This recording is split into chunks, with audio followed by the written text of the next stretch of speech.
Saudara, peristiwa ledakan di sekolah yang dilakukan anak berhadapan dengan hukum bisa menjadi alarm untuk semakin memperkuat bagaimana proteksi anak dari konten negatif di media sosial. Apa saja proteksi itu? Kita akan ulas bersama dengan Komnas Perhimpunan Pendidikan dan Guru P2G. Ada Pak Satriwan Salim sudah bergabung bersama kami di Studio Orange Kompas TV. Selamat pagi Pak Satriwan. Selamat pagi Pak Desti. Ya, kemudian melalui sambungan daring sudah ada Ketua KPAI Bu Margaret Aliatul Maimunah dan juga Wakil Ketua Komisi 10 DPR dari fraksi PKB Pak Lalu Hadrian Irvani. Selamat pagi Bu Margaret, selamat pagi Pak Lalu. Selamat pagi Mbak, selamat pagi Pak Satriwan. Iya, kita pagi hari ini membahas hal yang cukup penting dan sangat penting menurut saya karena peristiwa ledakan yang terjadi di salah satu sekolah di Jakarta ini dilakukan siswa dan ini bisa dikatakan pertama kali terjadi di Indonesia. Kenapa saya mengatakan pertama kali di Indonesia? Karena terduga anak yang berhadapan dengan hukum ini terpengaruh konten kekerasan yang ada di luar negeri, begitu ya, bisa di Amerika Serikat paling banyak begitu ya. Nah, saya ingin ke Pak Satriwan dulu. Pak Satriwan, bagaimana Anda bisa mencermati ini? Ada anak siswa kelas 12 kalau tidak salah, begitu, salah satu sekolah, dan anak ini cukup pintar bisa dikatakan begitu, terpengaruh paparan konten kekerasan dari media sosial begitu ya. Apa yang Anda cermati dari sini? Ya, ini tentu menjadi alarm ya bagi sistem pendidikan kita, khususnya bagaimana sekolah, orang tua, guru, negara, masyarakat untuk mengatur ya, mengelola akses internet, ya kan. Kemudian juga bagaimana penggunaan ponsel gitu.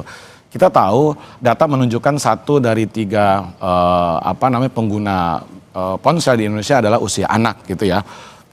Yang mirisnya 74% itu anak menggunakan media sosial, menggunakan HP 74% itu tidak ada kontrol pengawasan aturan dari orang tua. 75% tidak ada kontrol dan pengawasan. Betul, tidak ada pengawasan gitu. Nah, yang ketiga, kalau kita berbicara tentang data, memang dari jurnal terakhir misalnya dari Sapien Labs Amerika Serikat yang meneliti 100.000 anak muda ya di 47 negara, hasilnya menunjukkan bahwa makin cepat makin dini usia anak itu menggunakan HP, menggunakan gawai, itu makin buruk kondisi kesehatan mental mereka pada saat dewasa muda. Jadi makin cepat anak-anak itu menggunakan media sosial, menggunakan HP, ya kan, gawai, itu makin cepat juga berdampak negatif terhadap buruknya kondisi kesehatan mental mereka. Nah, itu 100.000 sampel kan yang diteliti gitu. Ini menandakan bahwa ini sudah menjadi alarm. Kita harus betul-betul restriktif, saya rasa. Harus ekstrim. Negara-negara di Eropa, negara Amerika bahkan sudah melarang menggunakan HP di sekolah.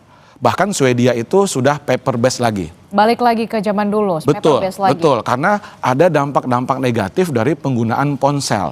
Rata-rata anak kita menggunakan ponsel, Mbak Anita, itu 4-5 jam sehari. Padahal WHO itu UNICEF juga gitu memberikan batasan maksimal 2-3 jam saja gitu ya.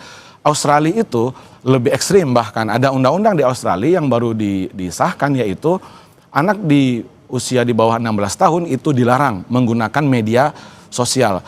Platform media sosial itu dilarang ya kan untuk mengiklankan kepada anak ya kan, bahkan kalau ketahuan itu platform atau perusahaannya didenda 50 juta dolar.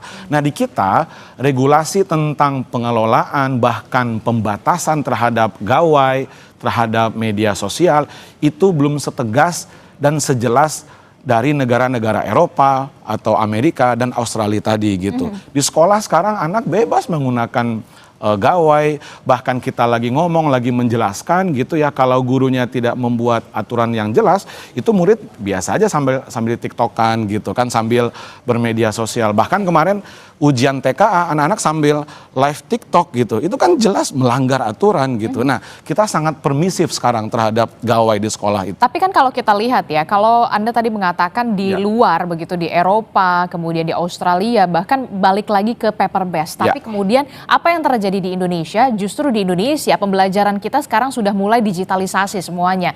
Anak-anak, tugas anak sekolah semuanya by handphone.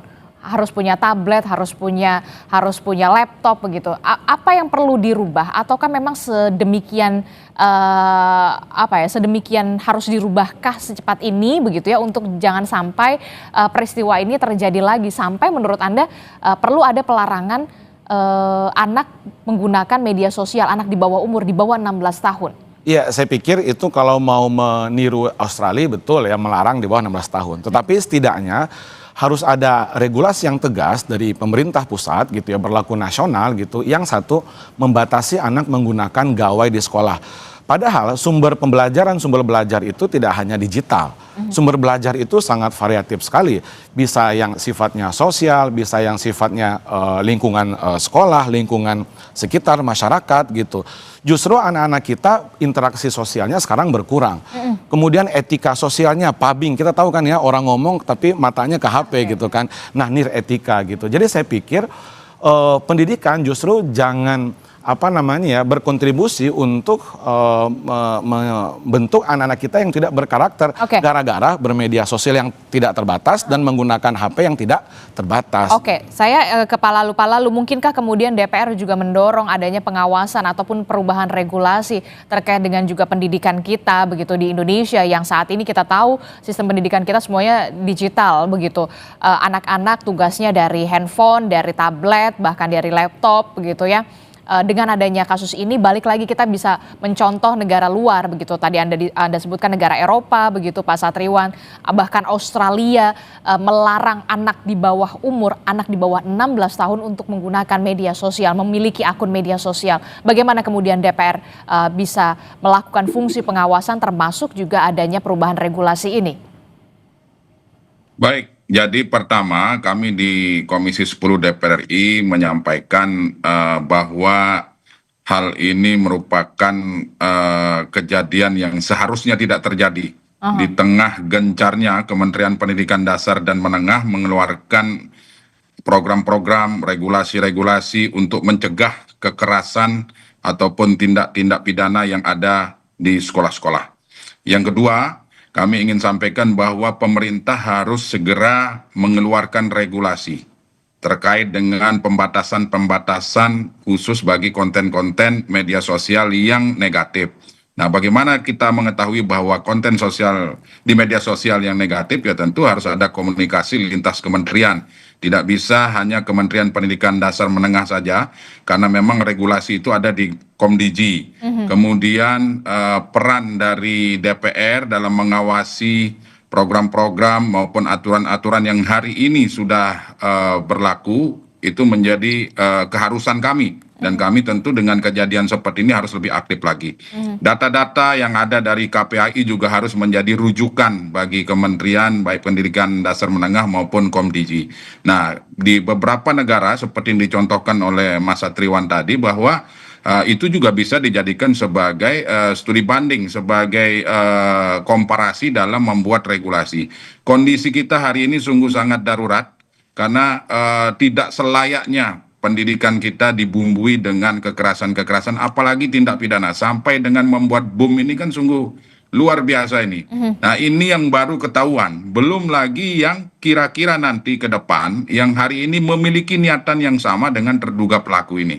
Nah, oleh sebab itu, kondisi ini darurat. Semua pemangku kepentingan harus sama-sama kita duduk bareng. Kita buat regulasi, apakah itu judulnya pengelompokan usia, apakah itu judulnya pembatasan durasi bermain media sosial, atau apapun judulnya, ini harus dibicarakan bareng-bareng. Kementerian Pendidikan Dasar Menengah, KPAI, Komdigi, dan kami di DPR siap untuk duduk bersama untuk melakukan atau mempersiapkan regulasi agar kejadian ini tidak terus terjadi. Oke, Ini kapan kan terus terjadi nih. kapan rapat itu kira-kira akan terlaksana begitu ya, Kemendikbudristek, kemudian juga ada Komdigi, karena kalau kita lihat di harian Kompas saja hari ini yang terbit 12 November 2025, headline-nya pelaku ledakan terinspirasi dari tayangan internet. Kalau kita sudah berbicara soal pembatasan konten negatif di media sosial, kita sudah lama sekali membahas soal ini, tapi kemudian sepertinya dalam prakteknya ini belum maksimal begitu ya. Sebenarnya apa yang jadi penghambat dari soal regulasi di sana begitu sampai kita kecolongan dalam tanda kutip ya, pelaku ledakan ini, anak berhadapan dengan hukum ini terinspirasi dari tayangan internet loh, Pak Lalu. Iya, kami di Komisi 10, insya Allah tanggal 17 akan mengundang Kementerian Pendidikan Dasar dan Menengah untuk membahas banyak hal, termasuk salah satunya adalah ledakan di SMAN 72 ini. Nah, kemudian regulasi-regulasi yang saya maksud tadi, ini sebenarnya sudah banyak ini Mbak. Regulasi tentang tindak kekerasan antisipasi tindak kekerasan di sekolah juga sudah ada permennya. Kemudian di perguruan tinggi juga sudah ada permennya. Tetapi kenapa hal ini masih terus terjadi? Berarti ada yang salah. Oleh sebab itu kita akan evaluasi, kita sama-sama akan komunikasi, dan tentunya nanti akan menghasilkan suatu regulasi yang betul-betul digunakan dalam rangka pencegahan itu. Yang kedua, peran orang tua juga menjadi sangat penting. Karena kuncinya adalah di orang tua dan komunikasi dengan pihak sekolah. Guru, kepala sekolah tentunya harus dilibatkan betul. Nah, yang saya sampaikan tadi seperti Permendikbud nomor 46 tahun 2023, Permendikbudristek 55 tahun 2024 sebenarnya sudah jelas di situ tercantum proses-proses preventif dan sebagainya. Tetapi lagi-lagi saya sampaikan kenapa kita sampai kecolongan, berarti ada yang salah. Nah, apa yang salah? Ya kita harus bertemu. Dikdasmen, Komisi 10, Komdigi, KPAI, ayo kita kumpul bareng supaya kita bisa betul-betul mengambil suatu kesimpulan agar nanti regulasi yang dikeluarkan oleh pemerintah bisa dijalankan sehingga untuk mencegah hal-hal yang terjadi ke depan. Oke, kalau Pak Lalu masih mencari, kita akan cari siapa yang harus bertanggung jawab, termasuk juga apa yang harus dievaluasi di sini. Kalau Pak Satriwan melihat apa yang salah dari sini? Ya, sebenarnya kalau berbicara bagaimana implementasi, ya banyak yang keliru atau yang salah sebenarnya, Pak Lalu ya. Permendikbud nomor 46 2023 itu tentang TPPK itu memang hanya menjadi macan kertas gitu. Nah, kenapa Anda mengatakan menjadi macan kertas? Kenapa misalnya Pemda itu diwajibkan oleh Permen 46 memiliki TPPK sampai ke level sekolah. Betul, tahun 2023 hampir semua sekolah, bahkan sekarang 93,3% sekolah sudah punya TPPK, tim pencegahan dan penanganan kekerasan di satuan pendidikan. Habis itu ngapain? Nggak tahu mau ngapain. Ya kan, Pemda tidak punya tuh TPPK. Ya kan, kalau toh pun punya, Pemda kabupaten, ya kan, kota, provinsi, kerjanya apa? Kita belum tahu juga gitu kan ya, apa yang mereka lakukan, sosialisasi, pelatihan. Tim TPPK itu juga diwajibkan untuk melakukan pencegahan dan penanganan kalau sudah terjadi. Kita mau tanya, apakah Kemdikbudristek memiliki data berapa sekolah yang terjadi perundungan di Indonesia? Saya rasa tidak punya. Kemudian apa strategi TPPK untuk mencegah dan menanggulangi kekerasan di sekolah? Apakah kementerian punya? Saya rasa tidak punya. Mungkin juga KPAI tidak punya. Kalau TPPK-nya berjalan, itu pasti ada datanya, ada yang dia lakukan apa gitu kan. Jadi peraturan memang kita sudah over, sangat banyak sekali. Komdigi kemarin juga membuat misalnya PP nomor 17 tahun 2025 tentang sistem tata kelola penyelenggaraan elektronik untuk perlindungan anak. Tapi ya tadi kita implementasi di sekolah kita nggak tahu TPPK harus seperti apa, kekerasan tetap terjadi dan itu fenomena gunung es. Saya yakin banyak yang sebenarnya akan potensi yang lebih gitu kan ya. Dan itu nauzubillah ya gitu kalau kita tidak luar biasa juga menanggulanginya karena kejadiannya sudah luar biasa. Oke, saya ke Bu Margaret. Bu Margaret, kalau dari KPAI sendiri melihat kasus ini begitu ya, sungguh miris begitu, ada anak berhadapan dengan hukum dan bahkan pelakunya terinspirasi dari tayangan internet. Dari KPAI sendiri pendampingannya seperti apa kepada anak yang berhadapan dengan hukum, termasuk juga kepada para korban? Iya, baik Mbak. Mohon izin ya, mohon maaf saya lagi di jalan. Mudah-mudahan bagus ini ya. Jadi kemarin terkait dengan kasus ledakan di SMAN 72, kami sudah melakukan pengawasan untuk memastikan yang pertama bahwa anak-anak korban yang mengalami luka sudah mendapatkan penanganan medis dan alhamdulillah itu sudah dilakukan. Kami juga memberikan apresiasi karena terakhir kami mengunjungi rumah sakit di hari Senin, kondisi para anak korban yang mengalami luka di beberapa rumah sakit sudah mulai membaik gitu ya, meskipun juga masih ada 1-2 yang agak berat gitu. Kemudian terkait dengan selain penanganan medis, kami juga memastikan bahwa anak-anak itu mendapatkan pendampingan psikologis dan pendampingan psikologis ini tidak hanya terbatas kepada anak yang mengalami luka saja, tetapi juga kepada seluruh siswa di SMAN 72 yang pada saat kejadian kemarin mendengar adanya ledakan, menyaksikan adanya ledakan dan juga menyaksikan teman-temannya mengalami luka-luka dari akibat peristiwa tersebut. Nah, alhamdulillah kemarin juga hari Minggu KPAI juga bersama-sama dengan beberapa pihak ikut rakor terkait dengan membicarakan bagaimana kelanjutan belajar di SMAN 72 dan kita semua berharap bahwa itu segera bisa dilangsungkan proses belajar dan situasinya memang nggak bisa dilakukan secara normal ya, mungkin karena situasinya masih darurat sehingga harus dilakukan daring. Tapi sebelum masuk pada proses belajar, yang perlu juga dipastikan adalah pendampingan psikologis dan hari Senin kemarin pasca rakor alhamdulillah dalam kunjungan KPAI ke sekolah, KPAI juga melihat bahwa proses pendampingan psikologis kepada anak-anak sudah dilakukan melalui daring, tidak hanya kepada anak yang sedang dirawat, ya anak yang dirawat di rumah sakit pun juga mendapatkan pendampingan psikologis, kemudian semua siswa juga mendapatkan pendampingan psikologis, termasuk juga para pendidik. Dari pantauan, termasuk juga para pendidik. Iya, para pendidik juga pada saat hari Senin kemarin juga sedang dilakukan pendampingan secara offline untuk para pendidik dan pendampingan psikologis juga dilakukan untuk orang tua secara daring juga di hari Senin. Dan hari ini terkait dengan anak terduga pelaku juga KPAI juga ikut melakukan pengawasan terkait dengan anak terduga pelaku. Kita melakukan kunjungan ke rumah sakit dan alhamdulillah pada hari Sabtu sempat bertemu dengan anak yang dimaksud karena kondisinya memang sedang mengalami luka yang lumayan juga, kemarin kan sempat kritis ya dan sudah dilakukan tindakan operasi. Kondisinya sudah semakin membaik tetapi tentu masih dalam kondisi yang harus prioritasnya adalah ke penanganan medis dulu saya kira.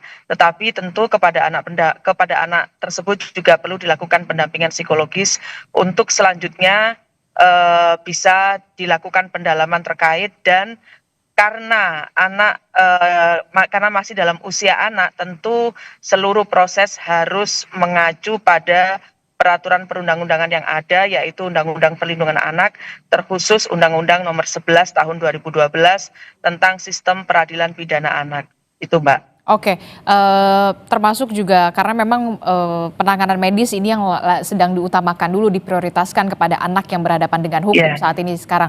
Lalu bagaimana dengan komunikasi yang dilakukan KPAI kepada keluarga anak yang berhadapan dengan hukum? Sejauh ini komunikasinya seperti apa dan pendampingannya bagaimana? Tidak perlu secara detail dan seksama.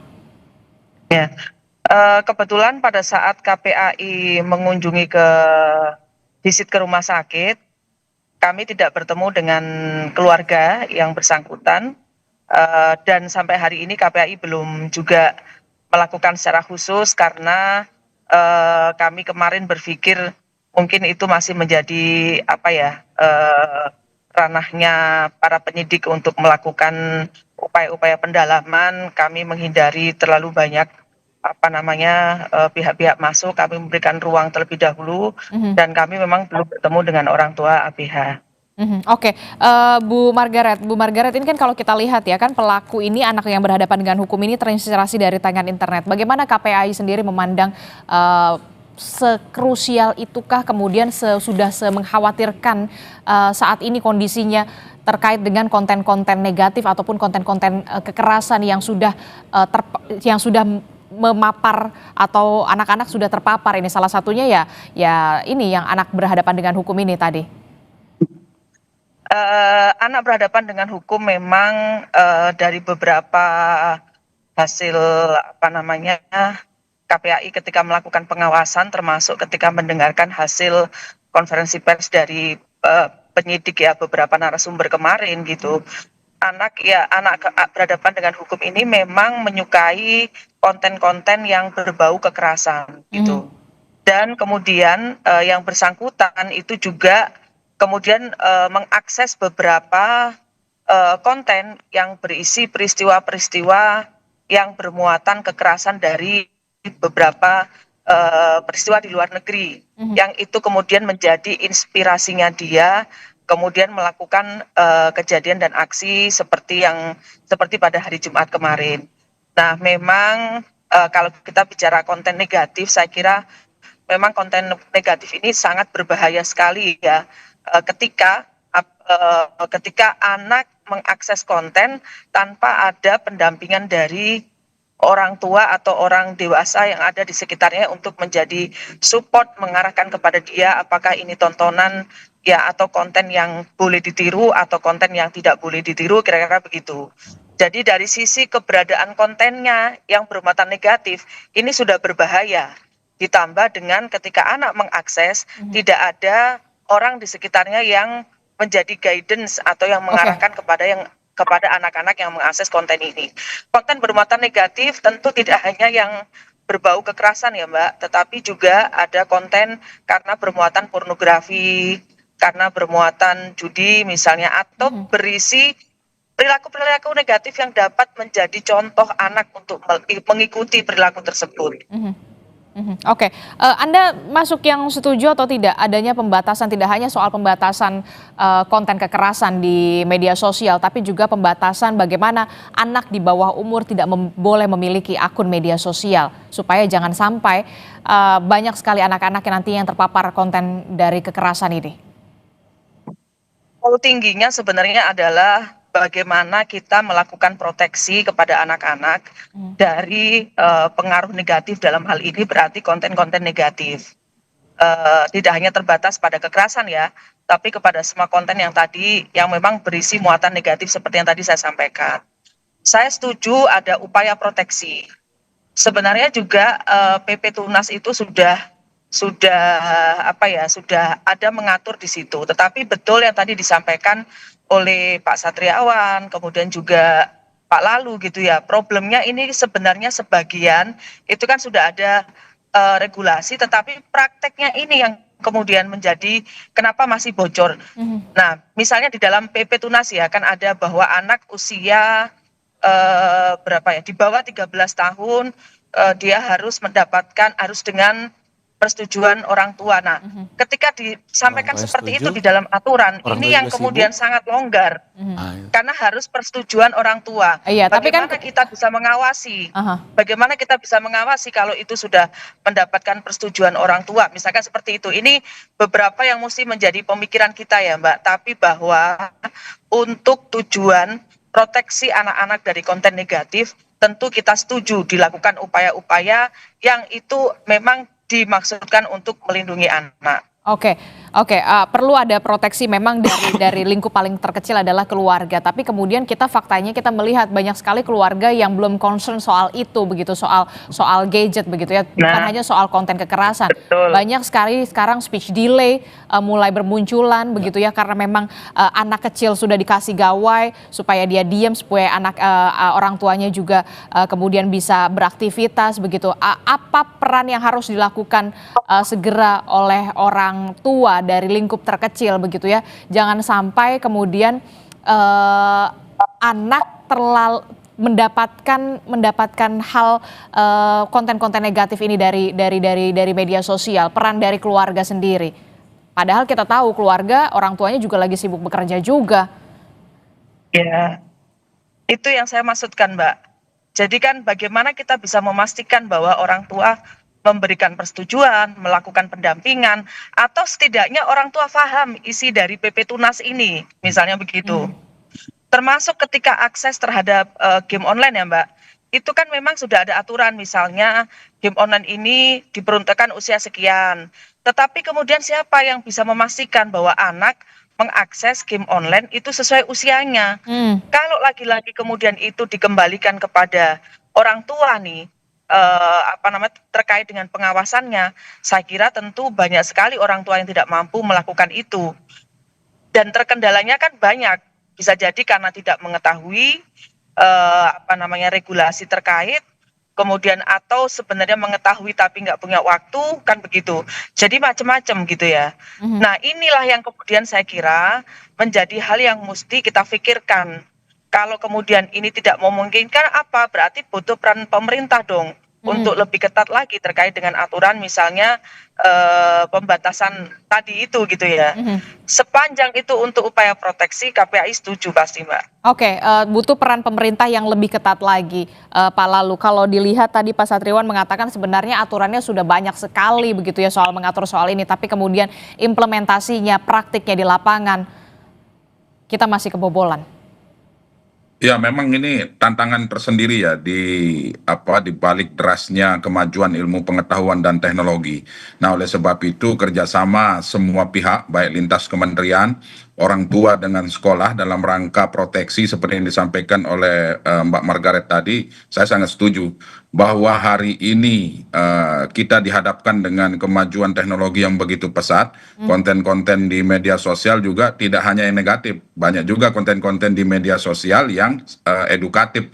Nah, inilah yang perlu disosialisasikan kepada guru-guru kita di sekolah, bahkan kepada orang tua kita. Saya sepakat dengan pembatasan-pembatasan, misalnya sepanjang pembatasan itu juga harus sesuai.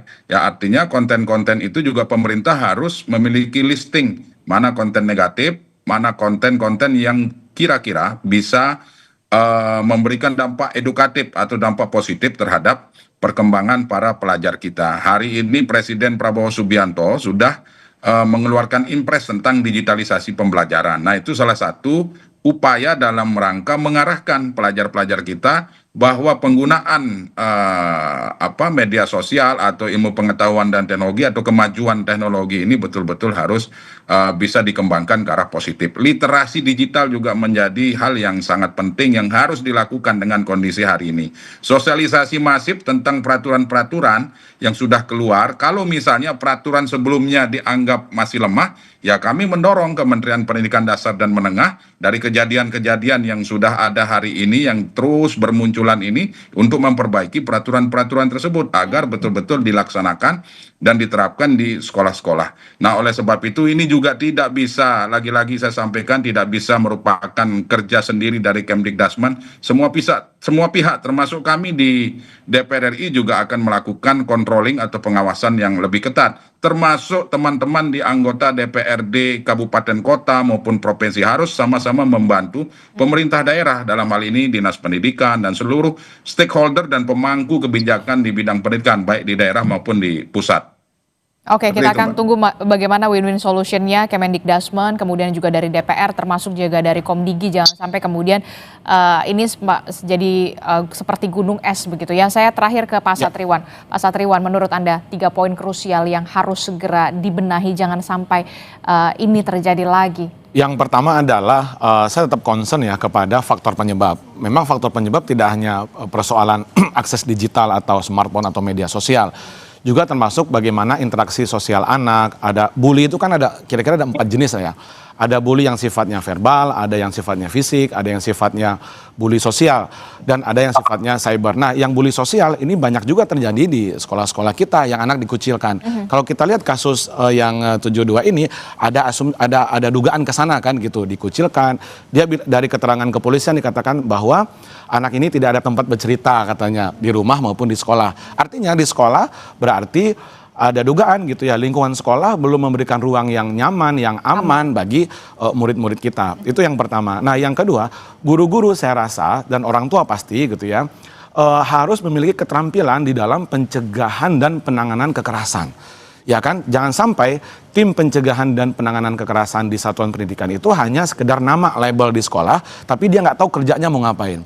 Jadi kami mendesak, berharap Kemdikbudrismen untuk gercep gitu ya, untuk memberikan pelatihan terkait dengan keterampilan bagaimana pencegahan kekerasan ini, anak bully itu harus seperti apa, indikasi bully itu seperti apa, ciri-cirinya, jangan dibebankan hanya semata-mata ke guru BK misalnya. Karena BK itu kalau untuk SMA tidak hanya bimbingan konseling tapi juga karir. Ya kan, BK itu satu guru BK itu mengelola sekian puluh murid gitu ya. Beda dengan guru yang lain atau wali kelas. Nah, saya pikir ini penting keterampilan itu yang kedua. Nah, yang ketiga harus ada pendataan, harus ada data yang jelas bagaimana bully itu di sekolah, strateginya seperti apa gitu kan, sehingga kita tahu daerah mana yang tingkat bullynya tinggi dan seterusnya. Nah, yang paling penting juga ini harus ada semacam satgas saya rasa secara nasional, satgas nasional untuk pencegahan dan penanganan kekerasan yang di dalamnya kementerian lembaga semuanya ada. Selama ini setahu saya tidak ada, KPAI sendiri, Kementerian PPA sendiri, Kemdikbudrismen sendiri, Kementerian Agama juga sendiri, Pemda sendiri gitu ya. Nah, belum ada koordinasi dan harmonisasi untuk pencegahan dan penanganan kekerasan di satuan pendidikan ini gitu, agar anak kita tidak lagi menjadi korban. Karena bagi kami ini adalah fenomena gunung es. Ini kita fokus 72. Sebelumnya di hari yang sama di Aceh, anak juga dibully lalu dia bakar pesantrennya. Kemarin di Blora ya gitu kan, 30 anak yang jadi saksi, kemudian ada 4 anak mungkin yang jadi pelaku, kemudian dipindahkan. Dan ini sudah banyak yang seperti ini. Kita nggak mungkin seperti pemadam kebakaran nanti rame lagi kita diskusi lagi gitu tanpa ada tindakan yang nyata yang betul-betul melibatkan semua stakeholder tadi. Harus ada evaluasi yang secara menyeluruh, harus menyentuh kepada titik pokok permasalahan. Betul. Pasti supaya juga solusinya juga komprehensif. Karena saya melihat Pak Prabowo sudah sangat serius ya gitu dengan merespon ini gitu. Makanya dengan adanya misalnya Gus lalu ya sama Bu Margaret kita buat Satgas Nasional yang isinya semua KL plus misalnya organisasi pendidikan dan guru yang fokus untuk melakukan pencegahan dan penanganan, dan kita tahu kerjanya mau ngapain, gitu. mau ngapain di sekolah itu ya kan, mau seperti apa. Betul sekali. Oke, terima kasih Pak Satriwan telah bergabung bersama kami, kemudian Pak Lalu juga terima kasih. Kita tunggu bagaimana nanti akan ada solusi yang lebih komprehensif. Kemudian juga ada Bu Margaret, terima kasih juga sudah bergabung bersama kami. Sehat selalu.